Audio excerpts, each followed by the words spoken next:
Let's move into some of the main topics. So one of the main topics we have today is fats. And fats is I'm going to start with fats because it's very controversial. What do you guys think about consuming fatty foods? What have you all heard? Some fat are good. Some fats are good. Okay, yeah, that's a progressive opinion. Some fats are good. Okay, anyone else? Mm-hmm. Stay away from trans fat.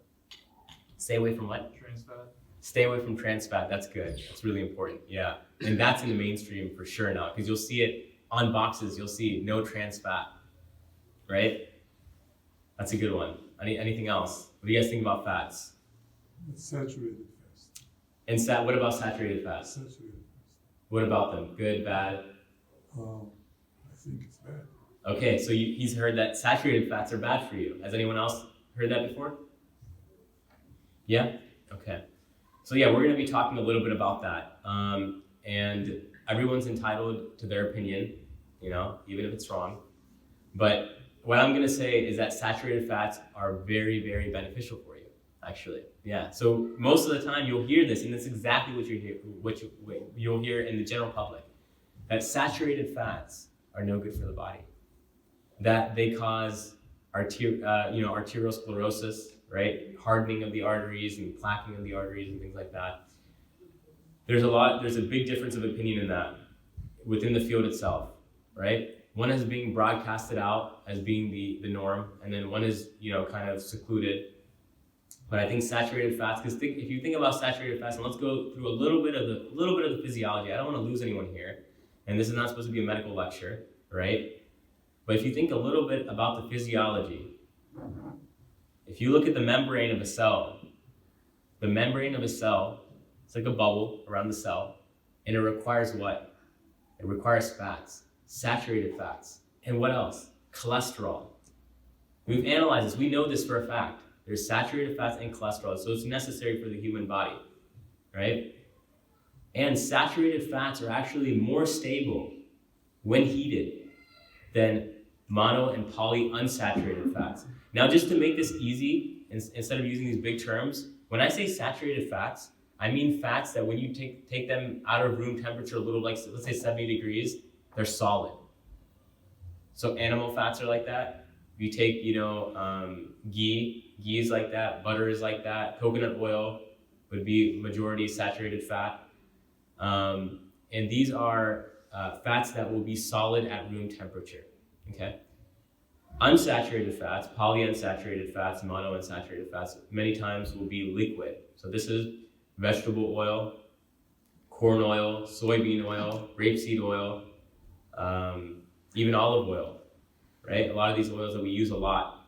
These oils that are unsaturated, the liquid ones, I would say in general, you want to cut down on them, okay? When you're cooking, even olive oil. Oftentimes when olive oil comes, it's not grown in the backyard over here, it's coming from another country, it's stayed in and they'll keep them, I would say limit it. They'll keep them in dark containers. They'll make sure light doesn't get in because light will make it rancid, right?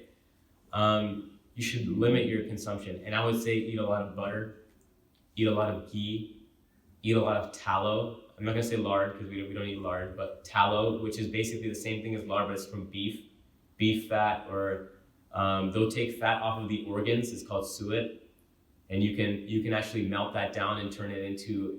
Basically, this is what you do. You go to the butcher, ask them for fat. Oftentimes, they'll give it to you for free, right? Because they have no use for it and people don't want it and people think it's unhealthy. You get that ground. Make sure they grind it up. They might ask you for $1 a pound to grind it. You take that, you put it in a slow cooker. You leave it in a slow cooker on low for 24 hours. After 24 hours, you'll see that a lot of it has become liquid. You take that liquid, you put it in a jar, you have a whole jar of fat that's usable, and you can keep that on the countertop for months.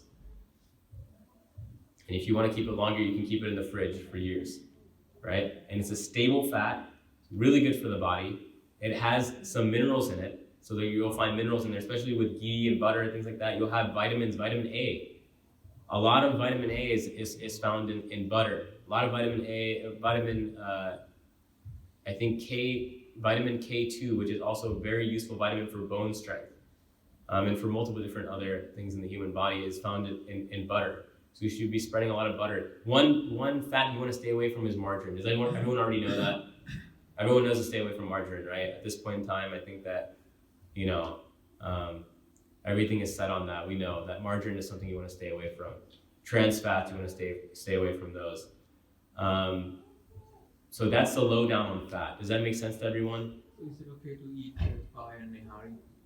Baya and nahari, of course, it's great, actually. And the fat on there, people will still skim the fat off and they'll say, no, it's too much fat on here. I would say keep the fat in there, especially if it's cold outside, right? We're not living in Florida, it gets cold. And think if you just look at the basics of fat is 9 kilocalories per gram. That means that it's giving basically that much energy. Carbohydrates are 4. So you're getting more than double the amount of energy. And when I'm talking about energy, I'm talking metabolic energy, when your body is breaking things down. And when your body's breaking things down, what gets released in most processes, what gets released? Heat. Look at the engine, what gets released? Heat. You have to have coolant in there, or also the engine will actually heat up and maybe burn out certain parts, right? So you have to have coolant because it's generating heat. Now when you go outside, you need to be generating some good heat, right? So people in other countries who are living in cold climates, you know the whole idea of butter coffee, the keto coffee, anyone ever drink that? You take butter, you take MCT oil, coconut oil, they'll put it in their coffee and they'll drink that for energy and focus and things like that. That actually came from a group of people who lived in a mountainous region. They used to take big globules of butter. I think it's butter, maybe from, not necessarily from a cow, but from another animal. They used to take butter and put it in their coffee or whatever their hot drink was, and then they mixed it in, and it would be like a very creamy drink. But the purpose was not just for it, it tastes really good, but they lived in a mountainous region where it was very cold outside. So in order to heat their bodies up, they would consume this. So yes, nahari, baya is phenomenal. People don't have enough baya. Baya has some nutrition that is really, really, really good for the joints.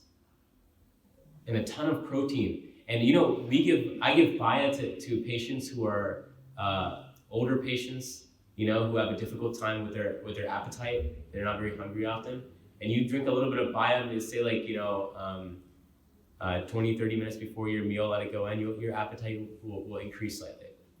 Yeah. That's the wrong concept that don't eat paya because it's fats and No, yeah, that's a wrong concept. In my books, that's a completely wrong concept. Baya is a phenomenal thing. When we get sick, in order to get better, we'll drink baya and stuff like that. Especially when the weather gets cold, we'll drink baya to warm ourselves up. Yeah, it's a great thing.